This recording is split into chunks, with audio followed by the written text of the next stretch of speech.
Instability threatens the global banking system as multiple banks fail in the United States. MAGA suggests invading Mexico, and California sees its worst flooding in history. This is the rundown.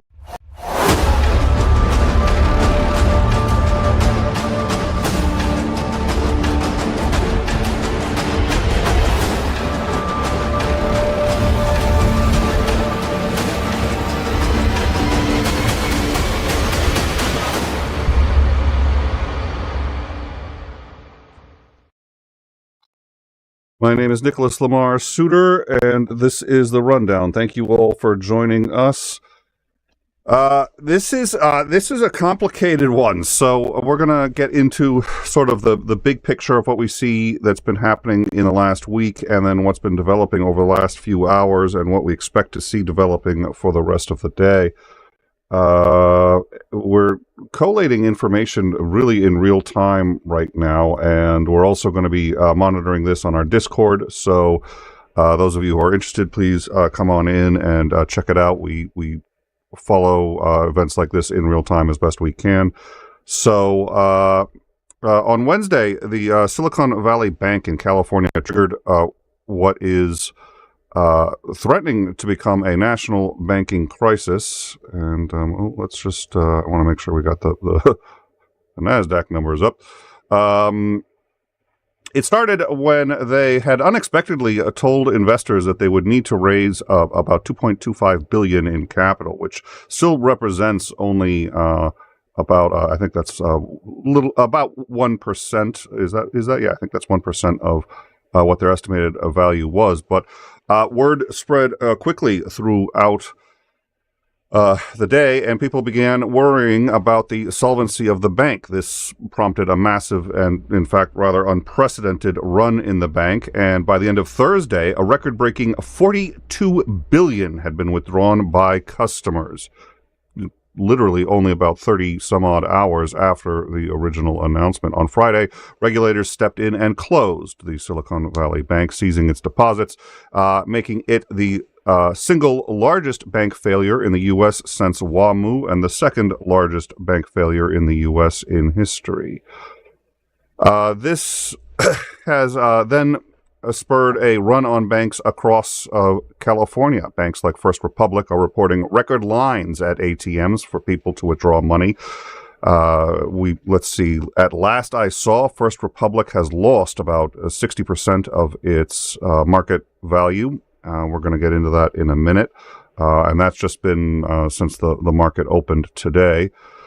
Broader concerns over cascade failures of banks in California and possibly across the country have spurred the federal government to step in. And on Saturday, they came out and told customers that they would be insuring all deposits at Silicon Valley Bank, and that those funds from customers would be available for withdrawal regardless of the financial condition of the bank. We will be talking about what we know they meant and what we think they meant about that, especially in light of the FDIC. They've also promised that this will not cost American taxpayers a single penny. We'll talk about that. The contagion does appear to have spread. Last night, federal regulators shut down Signature Bank in New York. According to a joint Treasury, Federal Reserve, and FDIC statement last night, they have decided to guarantee all of the deposits in that bank as well. And once again, emphasizing this will not have any cost to the American taxpayer. Again, how related those two are, we're going to get into. There's a lot to process here. This has shaken markets significantly. In fact, let's just see if I can get, I had the market figures here just 1 second ago. So let's take a look at last that I saw. Europe's benchmark Stocks Europe 600 Banks Index, which tracks the 42 biggest EU and UK banks, has fallen already 5.6% in morning trading, its biggest fall since June.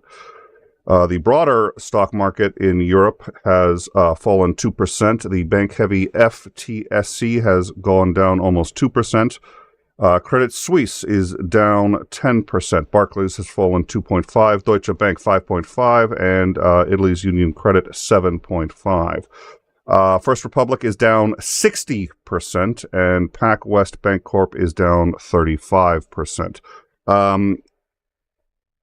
We're going to have to get into what those numbers mean, so bear with us. We also know that earlier today, I think the HSBC, which I believe stands for the Hong Kong and Shanghai Banking Corporation, swooped in and bought the UK arm of U.S. Silicon Valley Bank, which brings some relief to the tech firms that were wondering if they could get their money back in the UK. This has helped to stabilize things. They bought the UK arm of Silicon Valley Bank for £1 Also in California, 10,000 people are now under evacuation orders as a breach in the Pajaro River levee has caused historic flooding. 14,000 people are without power, and roughly 15 million people have now been put under a flood watch as a atmospheric river is expected to strike the state later tonight. Let's take a look at some of this here. Here we go. Oh, that's we're going to save that for later.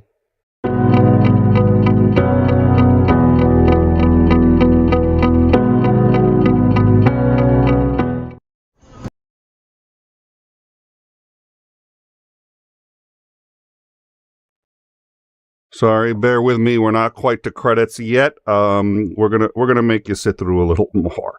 So, but it's decided it's gonna get snippy with me regarding the images, and so I'm gonna go in here real quick and see if we can show the photos from. Oh, there we go. What I would like to see is some of the flooding. This is, again, yeah, no, it's going to give me a hard time with this, huh?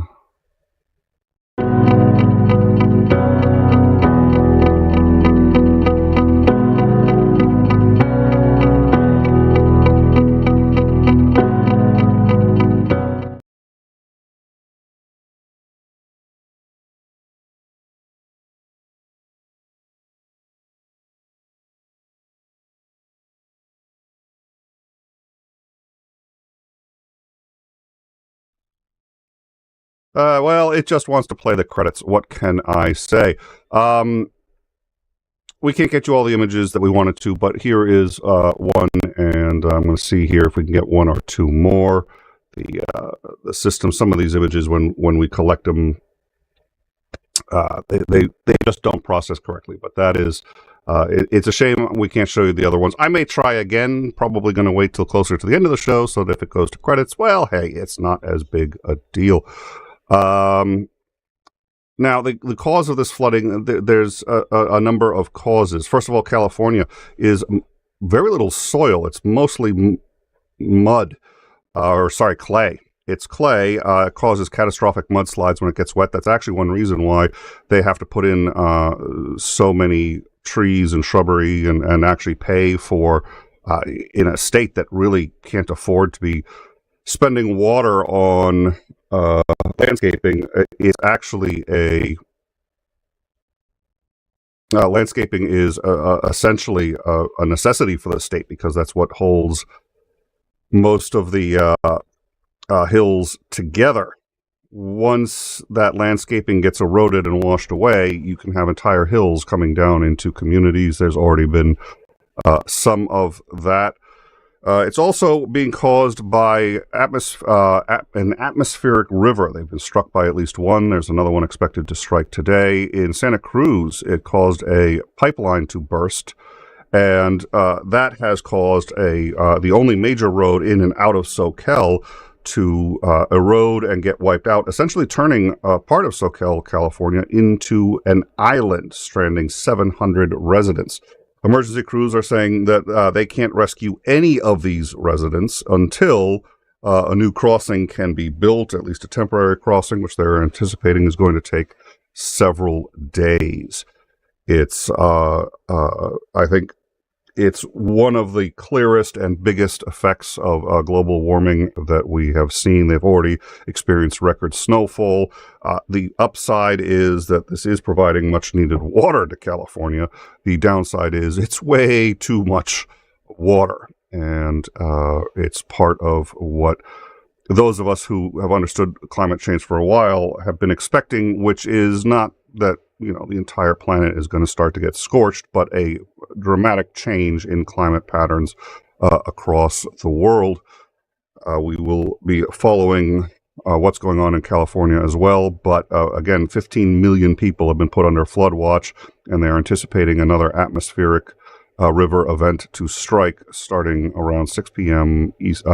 Pacific time later tonight. Following the kidnapping of 4 Americans last week, U.S. Republicans, led by Senator Lindsey Graham and mostly MAGA, have introduced legislation which would declare the Mexican drug cartels a terrorist organization and authorize the use of military force in Mexico to combat them. Quote, "If you continue to give safe haven to drug dealers, then you are an enemy of the United States," said Graham. "If you don't clean up your act, we're going to clean it up for you." Mexican President Andrés Manuel López Obrador, they call him AMLO,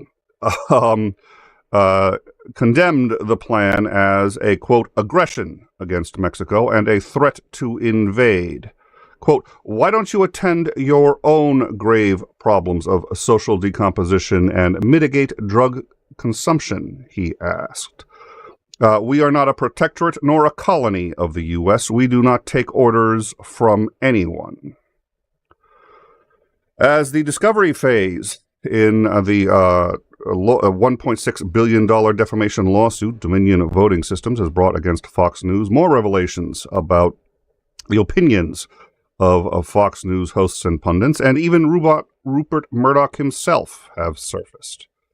The released documents from the discovery reveal that that most of the major personalities on Fox News did not believe and even ridiculed the statements of Donald Trump saying that the election had been stolen, even as they repeated those lies on air. Carlson, one of the president's strongest supporters and purportedly one of his personal friends in public, and who had routinely exchanged texts with the president over strategy during his tenure, showed nothing but contempt for Trump and his closest allies. Talking about Trump's businesses, Carlson said, quote, "All of them fail. What he's good at is destroying things. He's the undisputed world champion at that."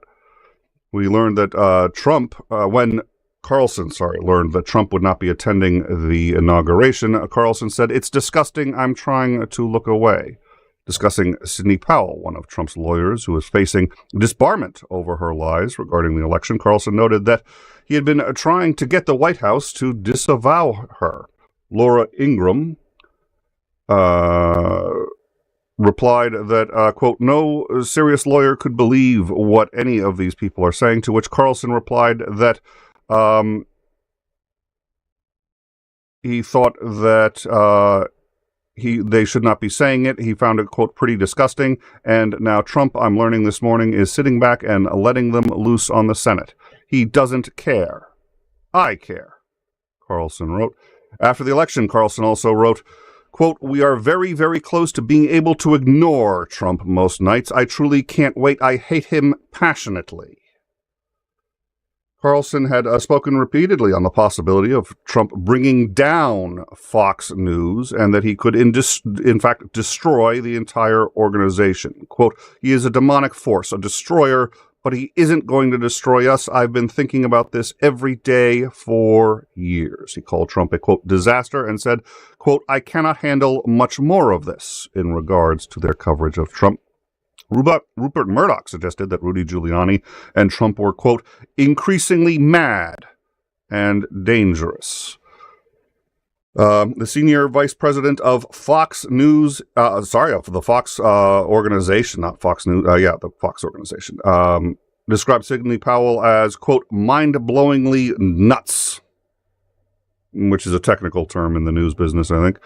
but said that they could lose a significant portion of their viewers if Fox coverage, quote, betrayed the Trump administration, and advised that they continue course. Discussing their coverage, Carlson wrote, quote, "We're all pretending. We got a lot to show for the last 4 years because admitting what a disaster it has been." Sorry, so hold on a sec. Is tough to digest, but come on, there really isn't an upside to Donald Trump. All right.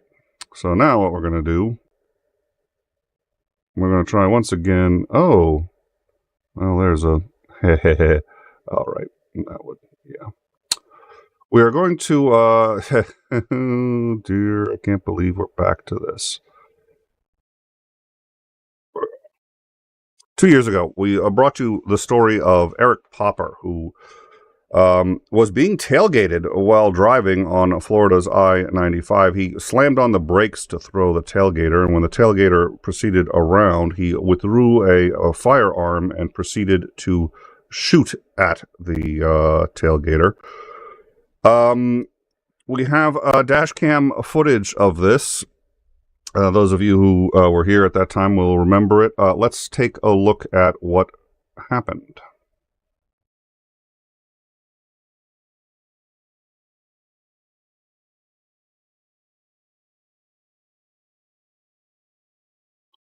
So he's upset at the tailgater right here.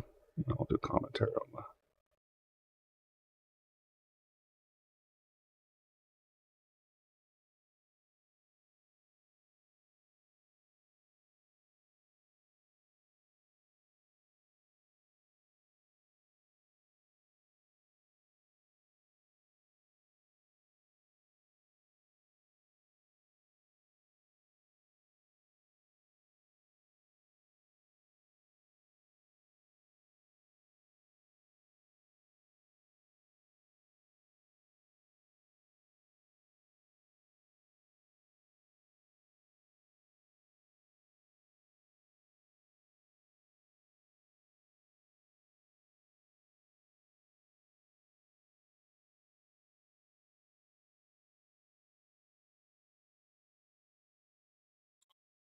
Yesterday, the Miami-Dade State's Attorney's Office dismissed the charges against Popper, claiming that he reasonably believed he was being fired upon and that he was protected under Florida's Stand Your Ground statutes. Quote, "I've watched this video many times. I didn't see a water bottle." This is pertaining to a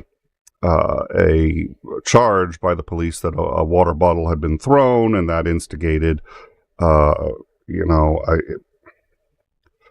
his attorney, Popper's attorney, said, quote, "Mr. Popper was perfectly reasonable and justified in his actions. There was no question when you look and listen to the facts of the case that Mr. Popper had been shot at."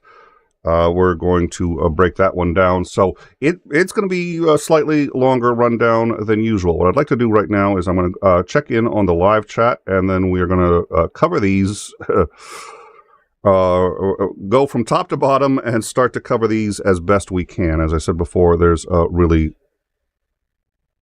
quite a bit going on right now. So, all right.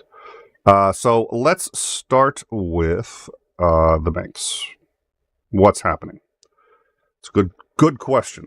In economics, there's a interesting principle, which is economics is more often than not driven by reality, but by the perception of reality. Even money itself really only has the value that we perceive it to. If we think the dollar isn't worth a whole heck of a lot, the value of the dollar will in fact drop, regardless of what the purchasing power was at the time that this decision was made. What brought the Valley Bank in California down, the Silicon Valley Bank? As much as anything, it was the perception that this bank was failing. There was a run on the bank, and how much was it? $42 billion were withdrawn in about a 30-hour period. And that's tough for any bank to absorb. That wasn't their only problem.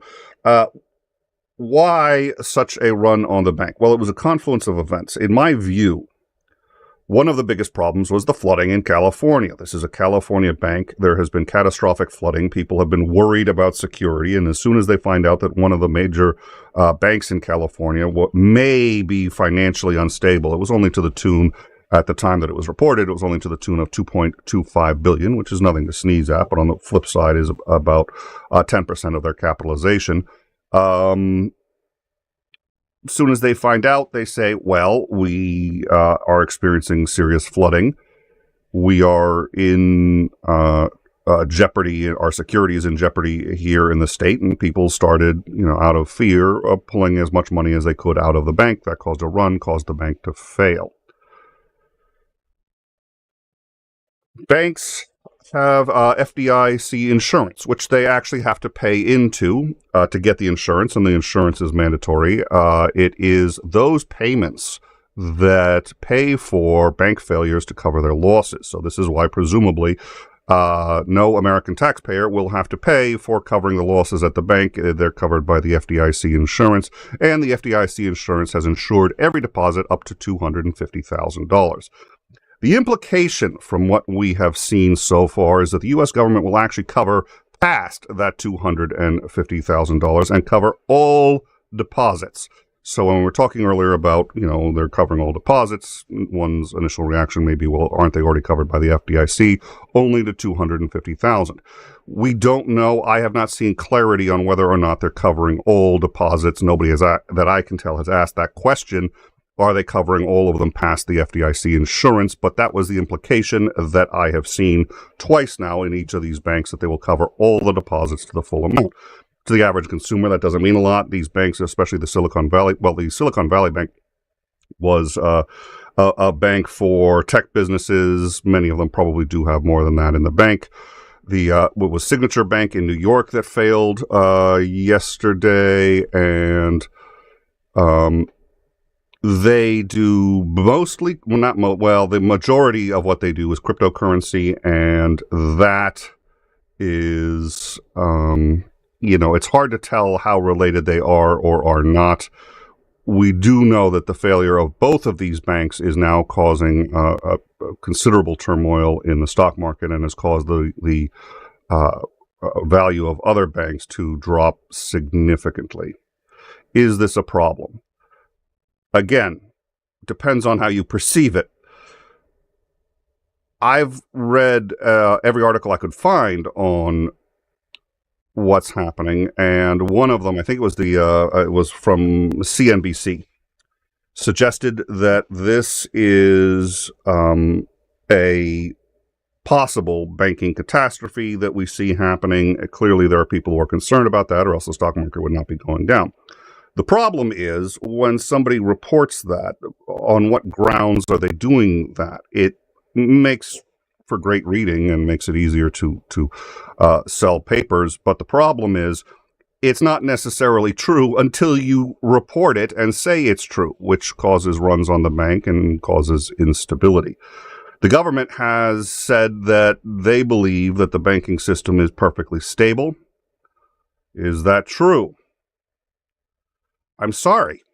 I'd like to sit here and be able to say that we know. We don't know. We do know that panicking and telling everybody that the banking system is in crisis because there have been 2 bank failures is counterproductive and actually can cause a crisis, very similar to what happened in less than 48 hours in Silicon Valley, at the Silicon Valley Bank. What we know for certain is that we've had 2 bank failures. We don't know how related they are. We don't know why the federal government stepped into the second one. And it's entirely possible. This bank emphasizes cryptocurrency, and given what's been happening in the markets, it's entirely possible that the FBI have been planning a raid and to take over that for a week and a half, 2 weeks, maybe even a month. It was planned specifically for Sunday. And then there happened to be a bank failure right before it, and so they look related. It's also possible they're related. We haven't been given enough information, which means that we also haven't really been given enough information to panic. There is instability in the market. People are upset. People are concerned. So it's something that's worth watching. but I think it's irresponsible to suggest that it's anything more than instability caused by genuine concerns arising from the rapid failure of one bank. But we understand what caused that failure. It only becomes a systemic problem if we believe it's a systemic problem, which is one of the weird and more interesting things about economics. So while I'd like to be able to say that we know something, all we know is that there have been two failures and the people are concerned. We're concerned.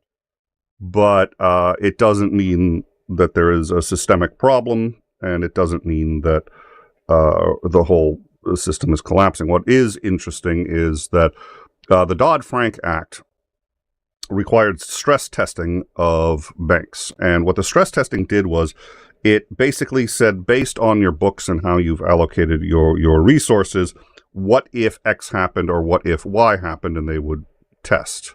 Silicon Valley Bank had been investing significantly in bonds. Normally, this would not be a problem, except there's been a recession. In response to the recession, the Treasury, the U.S., is it the Treasury? Yeah. The Federal Reserve. The U.S. Federal Reserve has been raising interest rates rapidly. The problem is that, no, I'm sorry, I said recession. Wow. Apologies, I'm still waking up. I may misspeak from time to time. It's not the recession, it's inflation. In order to fight inflation, the FDIC has been raising interest rates. The raising interest rates has lowered the value of the previous bonds, which were set at much lower rates than are now currently available. So those bonds aren't worth a whole heck of a lot. Now, if you wait till they mature, you get your money back, and it's not a problem. And then, you can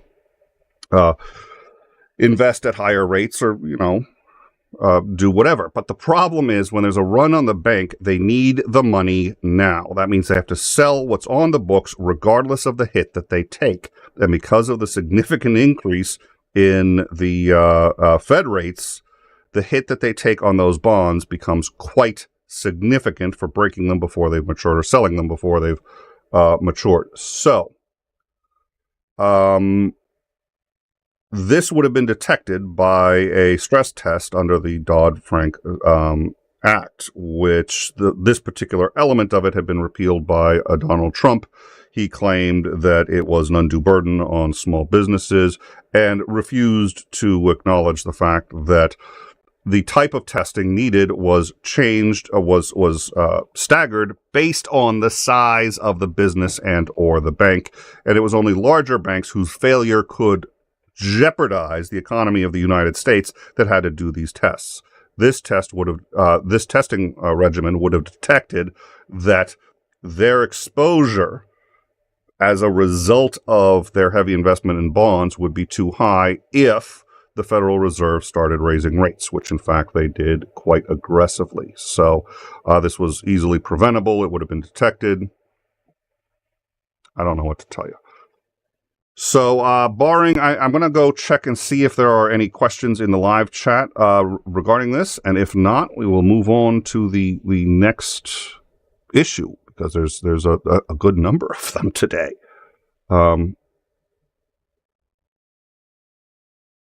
Let's see. Fiona, burning of charcoal forms in a waterproof crust, which just well, exactly. It's California's got a unique. There's a lot of interesting things about California. I lived there. I actually lived in SoCal too, which was a little. It was a little difficult to just see what SoCal has been going through. It's a gorgeous place. California is strange. I was the head of a homeowners department. I was the president of a homeowners. Jesus, I can't believe I can't think of the homeowners association. And what that meant was we had to be concerned with landscaping, and we were in Rancho Bernardo, and the whole area had just had fires. And one of the things that always troubled me about California is it doesn't get snow in the same way that we do in other states. But having said that, you get mudslides when when it rains and there's a rainy season. You hit the rainy season, it actually is mudslide season. So there's mudslide season, there's fire season, there's earthquake season. I didn't find it all it was cracked up to be. It's a very beautiful place. The other thing that I discovered was that roads aren't designed to deal with water. They're not designed to deal with water. I live in Massachusetts. The roads here all are slanted, and they're slanted just a bit, but there's a gradient so that the water actually runs off to the side. It doesn't run down the hill if you're going down a hill or anything like that. It all washes off to the side. Not in California. The roads are dead flat, and having driven in California with even just a small amount of rain, I discovered that the smallest amount of rain, and you can be hydroplaning in the number of accidents on Route 1 when it rains in California go up tenfold. The number of fatalities go up tenfold when it rains. They are not, there's nothing they've got that's even remotely prepared for this kind of thing. So, yeah, it's, the whole system was more stable with Dodd-Frank. I probably cynicism. I don't know. With Trump, he's an idiot, so he'll just do whatever he feels the people want him to do, so long as they keep loving him.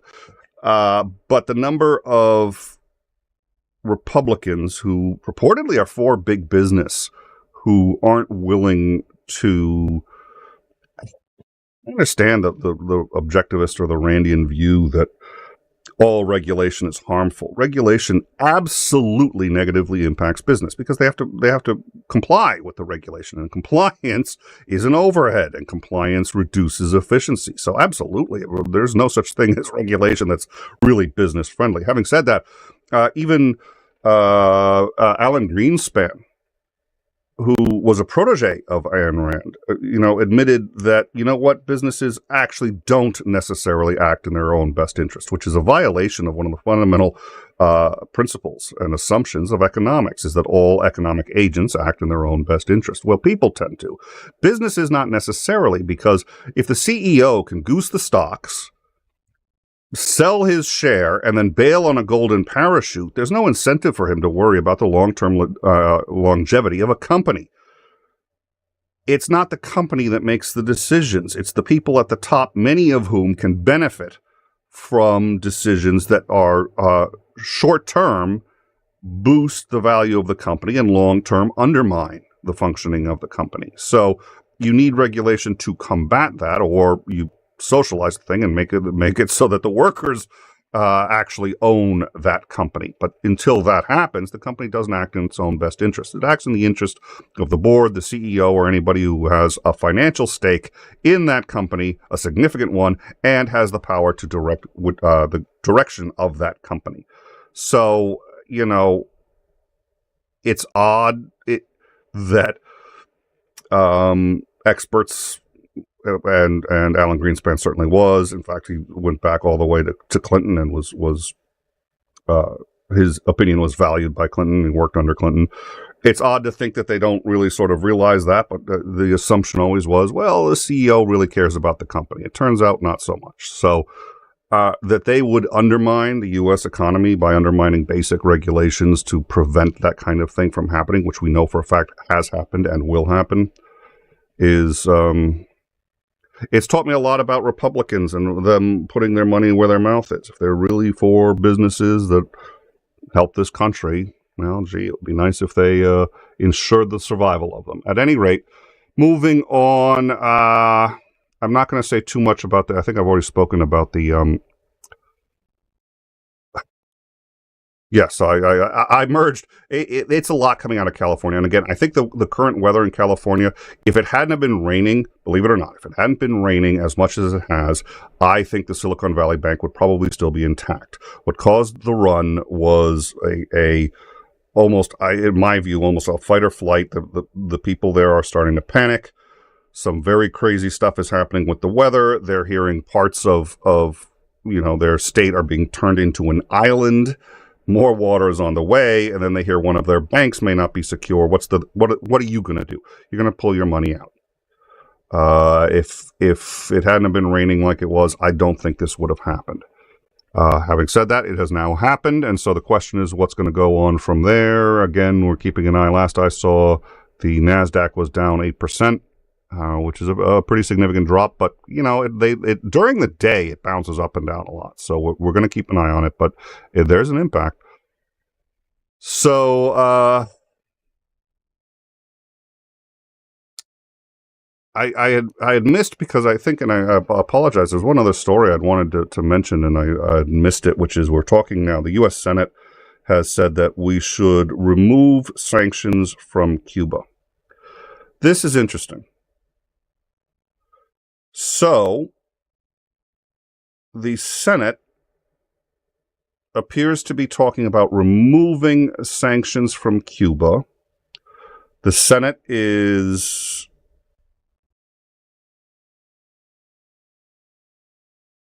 the majority is the Democrats, or they've held on to the Senate.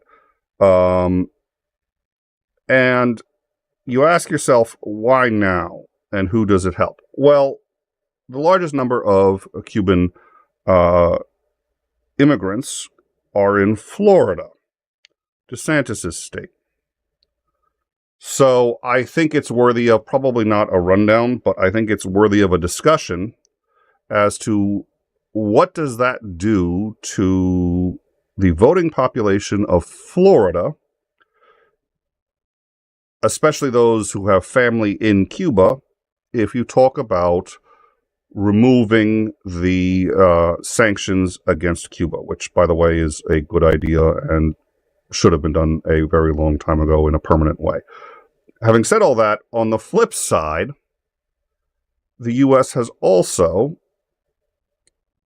suggested, under Lindsey Graham and under a number of MAGA conservatives, including, or MAGA Republicans, including Marjorie Taylor Greene, have essentially suggested invading Mexico. Now, this was how the president of Mexico took it. This is how I'd have taken it. And I've got to tell you, if I were the president of Mexico right now, I'd sit there and say, well, we're probably not going to get invaded by the U.S. But having said that, the U.S. has been acting a little cray-cray recently. And when the U.S. invades a country, it does not end well for that country, one way or another, regardless of our intentions. We've had plenty of times we've invaded with good intentions. Hasn't worked out. Look up Iraq. So, if I was the president of Mexico, I wouldn't bank on the fact that this is just rhetoric. He seems to be aware it's just rhetoric. He pointed out that if the U.S. were tempted to do this, he would make it clear to all Republican voters what was going on. So he seems to have an awareness that this is politically motivated. But I find that also interesting. It plays to the MAGA base. It is kind of their kind of, yeah, let's go in and invade Mexico, dear Lord. Okay. So all of that probably merits its own show. We'll probably do an in time on it, but those two are not unrelated, and it's possibly different wings of the Republicans, you know, taking pot shots at each other through foreign policy proposals. Having said that, also, Marjorie Taylor Greene, who I loathe, isn't as stupid as she looks and isn't as stupid as she comes across. And I think a large part of that is a cynical approach. It's a different kind of approach than Mitch McConnell, but cynicism on roughly the same scale, where she's just doing what she knows is going to help her with her voters. 14,000, I think it was Catholics.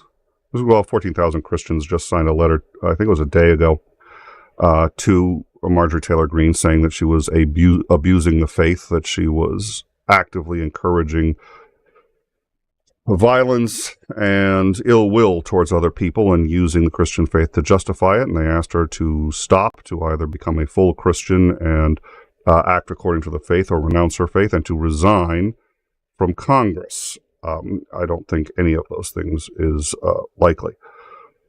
But there's a recognition that her faith is more a tool of her politics than it seems to be genuine. At any rate, we're going to get into all of that. So the Fox News stuff. I think this is the end of Fox News. I think Fox News is, so we covered the statements made by, in particular, Tucker Carlson. Tucker Carlson, Fox News could argue he's a rogue agent. They have not argued that. They're probably not going to argue that. And the problem is, it's not just him. It's Laura Ingraham. We also covered a few of the things said by Rupert Murdoch and the vice president of Fox News. We know for a fact the vast majority of them knew that these were lies that they were spreading in regards to the 2020 election.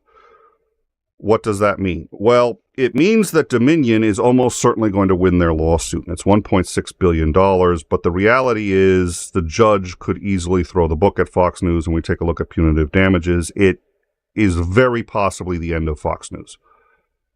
This is an existential threat to Fox News. They're going to continue to fight this. They've been saying that all of this has been taken out of context and so on and so forth. They have to fight this with everything they have, because if they lose this, I think Fox News will probably be obliterated. Even if they're not, I think we're going to see in the very near future a legislative term where people are going to say, okay, this is a fucking problem, because whether Fox News is a real news organization or not, people perceive it as a real news organization. They benefit from that perception, and they have deliberately helped create and secure that perception, despite a court saying that they're not news. Everybody knows a court said that, and everybody knows they act as if they're news anyway.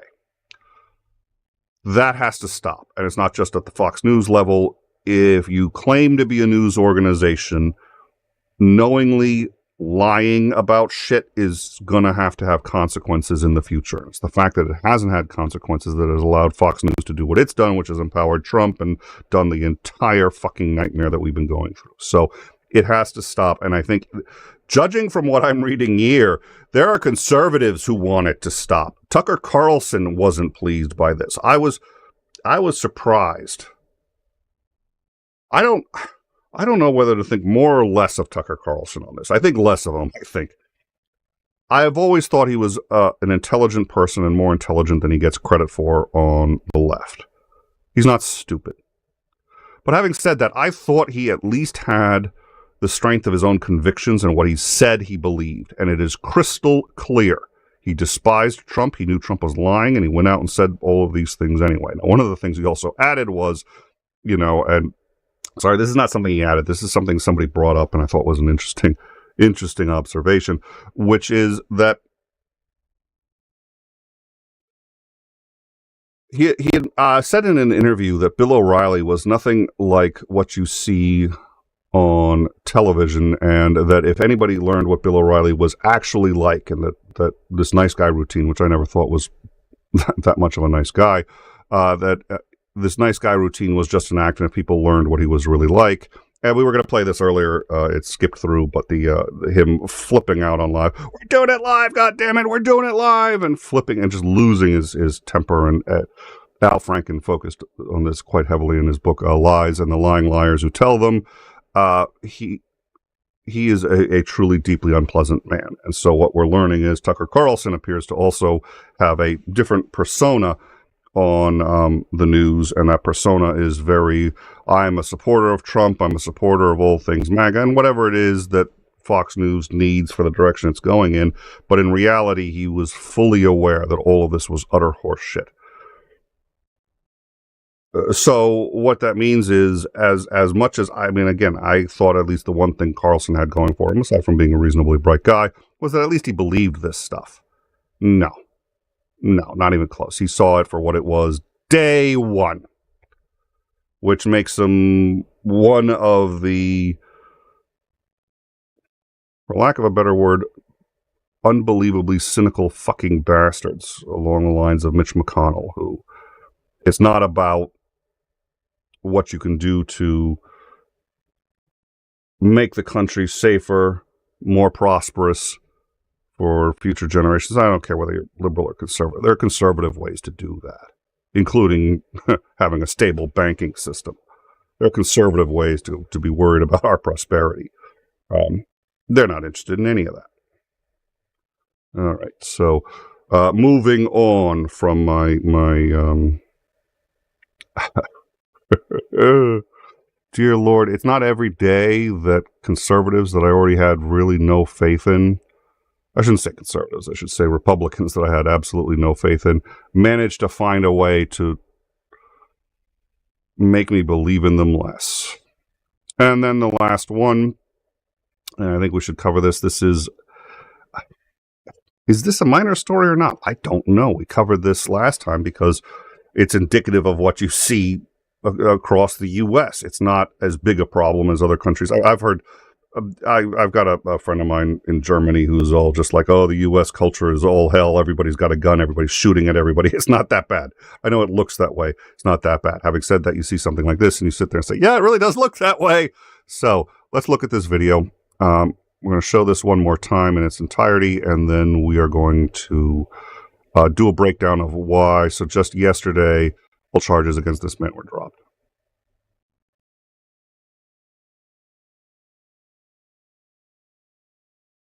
Oh, I didn't think there was audio for this. I think we have audio. I'm not sure. Oh, yep, we do have audio. Oh, apologies. Let's get the audio up. So.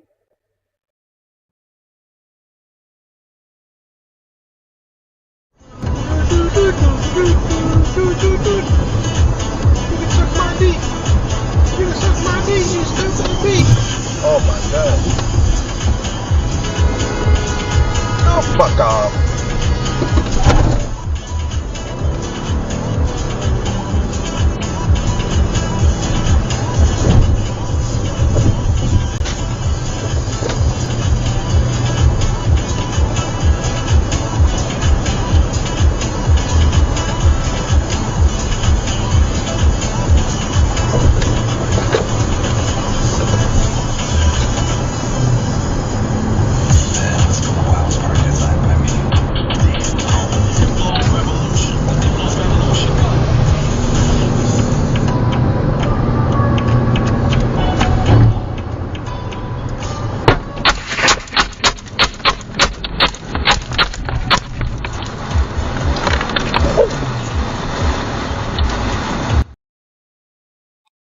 All right, so the argument that we have been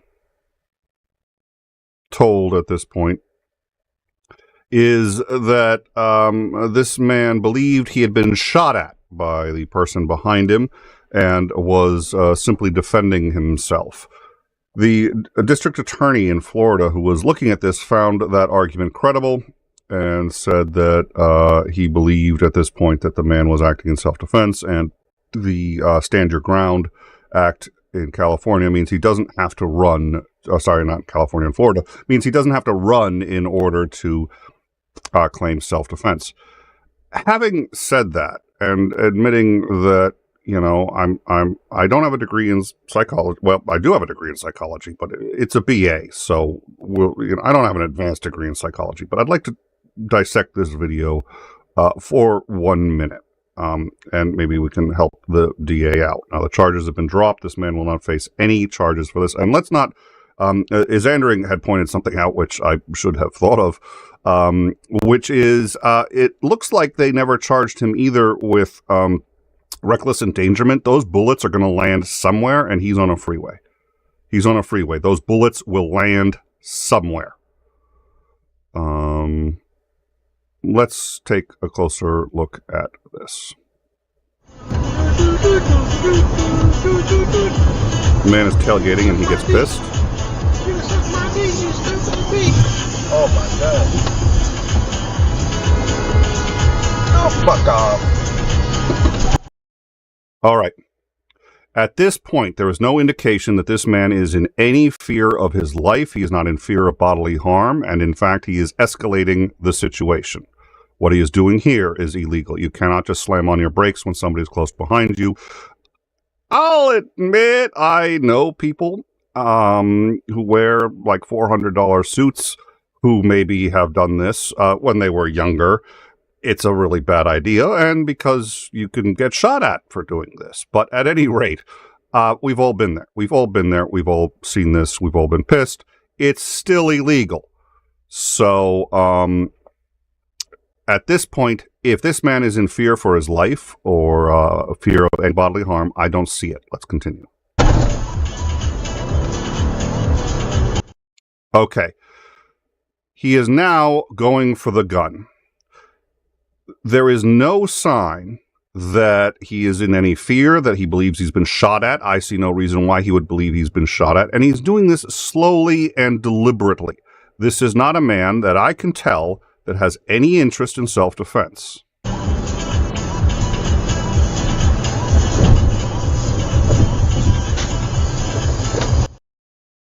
Okay. This is not a man who is scared. This is a man who is angry. Those are two very different emotions. They present very differently. He's calm. He's collected. At this point, he looks to me, unprofessional opinion, like he is stalking. That is what I see. The guy's behind him, but it looks like he is stalking him. He is preparing an ambush for the guy.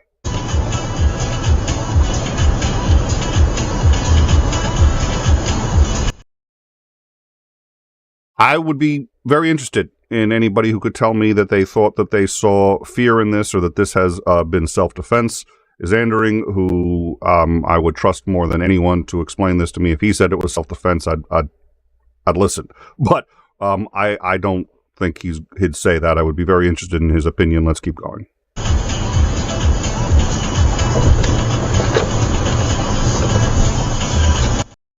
Now, he is not required to de-escalate the situation. That's what the stand your ground laws do. I think in some cases they're in some cases the stand your yeah, why don't you come in? It'll take me a minute to get you in. But yes, 𝐒𝐮𝐬, I would very much like to have you come in if you've got a minute. You'll be in the green room for a minute, but then I'll bring you in. The stand your ground means that you don't have to de-escalate and you don't have to flee. Having said that, this is an escalation. There's no evidence he's been shot at. He's not presenting as somebody who is in fear because they've been shot at. This is not self-defense. He is preparing an ambush.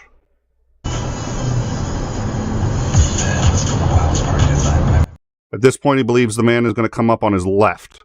So he's preparing to either shoot through the door or go up and shoot through the window, but he's preparing to ambush the guy as he comes through on the left.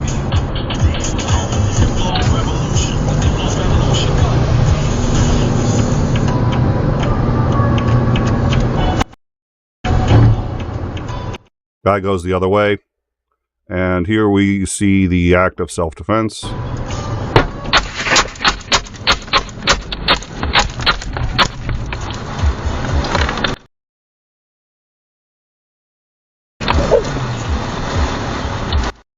Ladies and gentlemen, again, a non-professional opinion.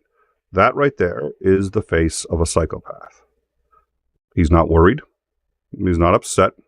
He's unloaded a whole bunch of bullets into a public freeway and attempted to kill someone for tailgating. Not just the acts, but take a look at how calm he is. I couldn't do it that calmly.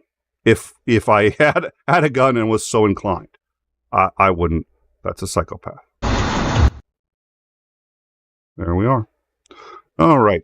𝐒𝐮𝐬 was in the live chat, and hopefully he's coming in. I was foolishly not prepared for a guest, so I'm going to have to quickly go into our green room and snag him. But before I do that, let's bring this down and... I wonder how he explained to his insurance company like that. Listen, I was getting shot at. The bullets are from the inside. That's remarkable. I don't know how that happened. Yeah, dear Lord. All right, so I'm going to go pick up 𝐒𝐮𝐬, who I've no doubt is already in the green room and waiting.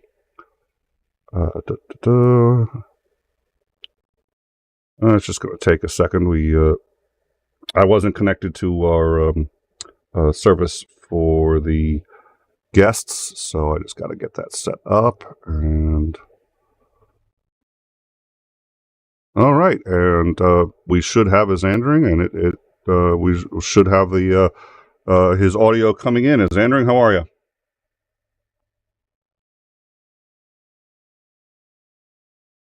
He's muted. It may take him a second.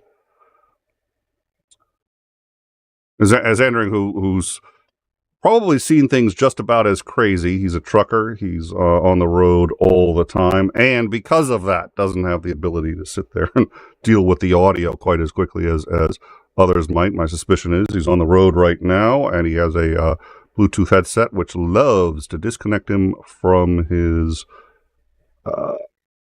audio. So I think he's, I wonder if, no. All right. So he is muted. There he goes. Hello, hello.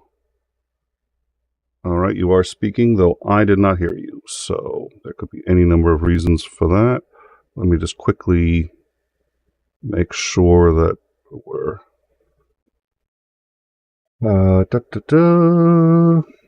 There's always something. It's called in time, folks, not on time. So, well, we should have you. Could I get a sound check from you, Xandrin?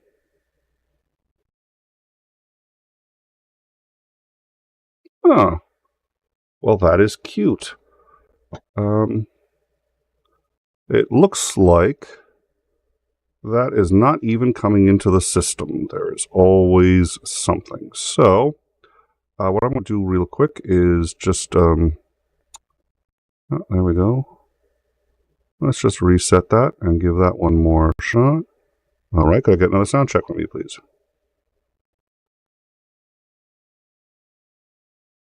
That is not interested in, let me see. Okay, what we may do is, I wonder if we've got a backup there. So there's the, apologies. So there's always, the sound is, unfortunately, the hardest thing. So, oh, dear Lord. Oh, I know exactly what the problem is. In order to protect Xandring's rights, the NDI does not start on. So we have to turn it on before each and every show. Normally I remember to do that, but since we weren't having guests, but now I've turned on the NDI, and my suspicion is we've got him. Xandring, could I get another sound check, please? Oh, my suspicion is we had him, and I would be wrong. All right. All right.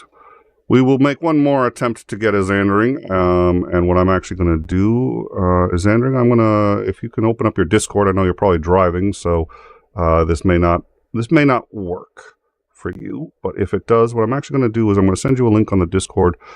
Now I'm just genuinely curious why the audio isn't working. It was working last night. We did a show. I don't know what the hell, but all right.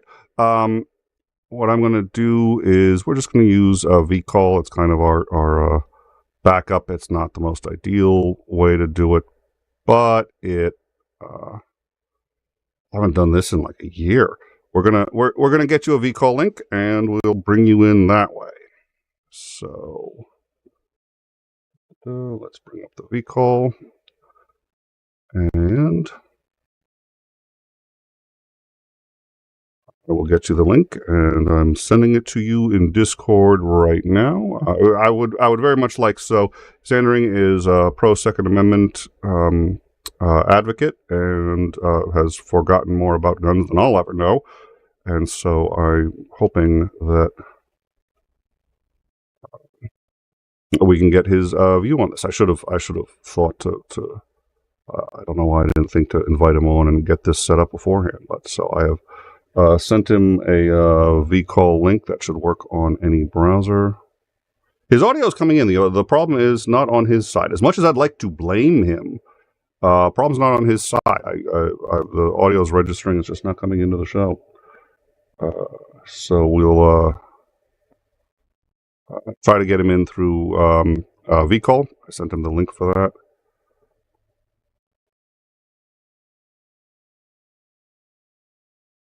Oh, always something. Always something.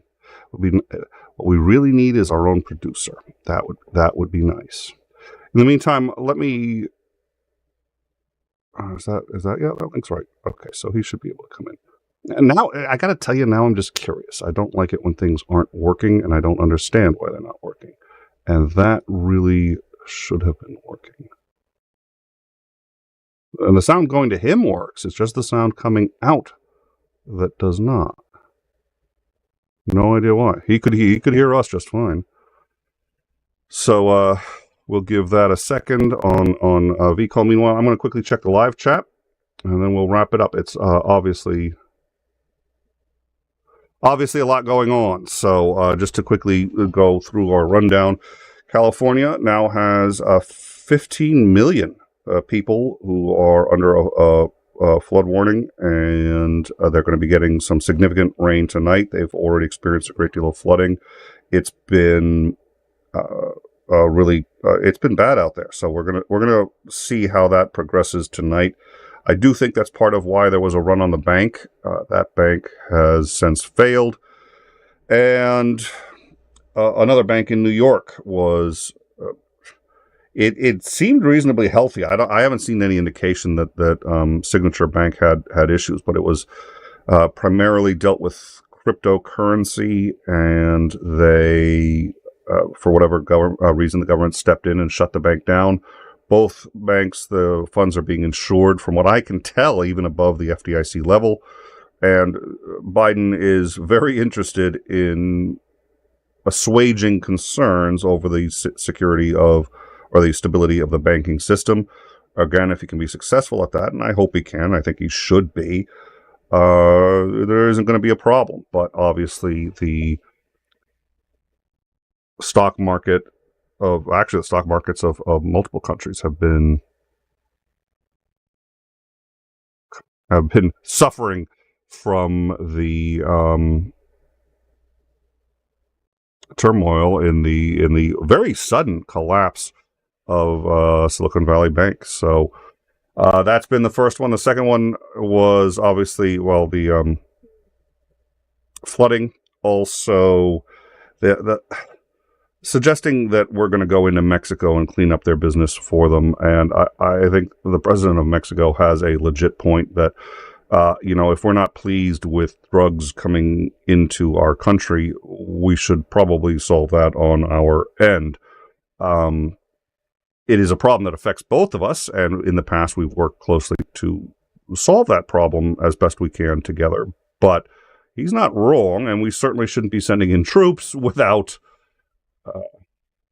𝐒𝐚𝐬𝐵 Bank. Yeah, the number of banks, what was it? The other one, the second bank in California that was experiencing a run, but so far they've been able to survive it. We mentioned it earlier. They had record lines. Last I saw, they were down 60%. It's a bloodbath right now. But I mean, again, I want to caution everybody that we see this kind of instability and we see these kinds of numbers when something like this happens, and then they usually even out. So it's something that bears monitoring. It's something that bears being aware of. But we don't know what it means yet, and we're not going to know until we get more numbers on financial stability. And right now, I want to know why Signature Bank was seized. I want to know why they were shut down. A number of reports suggest that it's contagion, that there was either a run or there was some other problem there. There's definitely contagion in some banks. There are runs, but the question is, this happens. The question is, what's the stability? And without Dodd-Frank, we don't know. All right. It looks like, I'm going to check the link. It looks like either, no, that link should work. The other thing we can do is, Andring and I we're talking on doing a couple of different shows. We're going to do one on various law enforcement videos that have come out, including officers planting evidence, any number of things. We're going to talk about that. We're going to talk about some of the auditing stuff, which, quite frankly, I don't mind. I'm a fan of First Amendment auditors who genuinely are interested in shedding light on a problem and discussing it. 80 to 90% of First Amendment auditors that I've ever seen are interested in causing trouble, and they deliberately escalate the situation so that they can get something on video. That doesn't mean they're necessarily wrong about what they do, but I question their motives, and I have no real interest in what they have to say. If you're genuinely concerned about policing, there's plenty to find wrong, and there's plenty to do without having to escalate, without having to stir up problems. And I don't mean just, exercising your rights and walking around, but I mean, we'll get into it. Anyways, when Zandring and I talk about that, and I think we're going to talk about guns and any number of other things, we may include it then. All right, so I think we've lost Zandring, and that's unfortunately my fault. So I do apologize for that. I would be very interested in. Zandring did mention, like I said before, he was the one who brought up those bullets from that guy landed somewhere. They landed somewhere. And there were a lot of cars on the road. He absolutely didn't care. There was no way he was interested in self-defense. We've gone over that video slowly, and I suggested to you why I believe there is no way that any of this was self-defense. It was an ambush. He strikes me to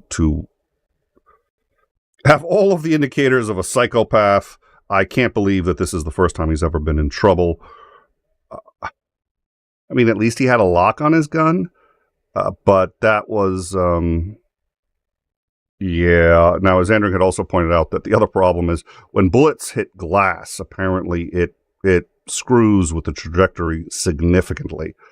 Glass is just one of those things that messes with bullets. So, again, he knows far more than I, and had I been smarter about it, because he and I talked about this last night,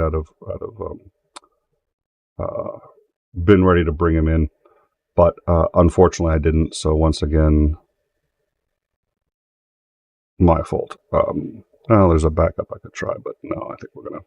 All right, so I'm going to check the live chat one more time. I think we've just about covered the rundown. It's been a crazy couple of days. The information from last week was already intriguing, but the last couple of days have been. We're going to be monitoring this on our Discord, and we're keeping an eye. I've got up the Market Watch. I'm going to be keeping an eye on that throughout the day. I hope and don't expect that we're going to be going to breaking news on anything serious. If there's another bank failure, we may or may not.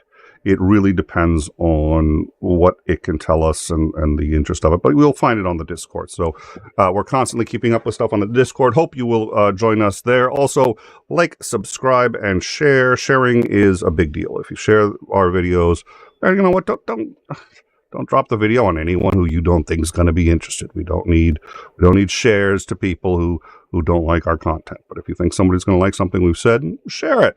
It's good for them. Good for you. It's good for us. So we sincerely appreciate that. We appreciate all of you who've liked, subscribed, helped us out with the algorithm, and who help us out on the Discord and our patrons. Sincerely, thank you all. And we will. It's going to be a week. Let me also, before we wrap up, talk about Peter 𝐒𝐤𝐻𝐬 is a interesting geopolitical analyst. He's an American geopolitical analyst. We've talked about him on the show once or twice. Tomorrow, Zandring, Commander McMillan, and I will be breaking down his assessment of how and why Russia invaded Ukraine. That will be Tuesday. Thursday, Commander McMillan will be joining us again for down. Commander McMillan, we should just call this the Commander McMillan Show. Jeez, he's going to be on a lot. He's a great guy, so it's always worth it having him on. We're going to be having downtime with Commander McMillan on Thursday. Friday, Operator Starsky will be joining us again to discuss what's been going on in Ukraine. That will be Friday, 1 p.m. Eastern. Then a week from today, we'll be doing another rundown. And a week from tomorrow, we will be doing another review of one of 𝐒𝐤𝐻𝐬's videos. We'll be discussing his views on China and why he believes China will cease to exist by the end of this decade. He's got some very interesting views on that, and we will be covering that here on In Time. So I hope you will join us for that. In the meantime, thank you all for bearing with us, and we look forward to seeing you tomorrow when Zandring, Commander McMillan, and myself all do a review of Peter 𝐒𝐤𝐻𝐬's take on why Russia invaded Ukraine. Thank you all for joining us.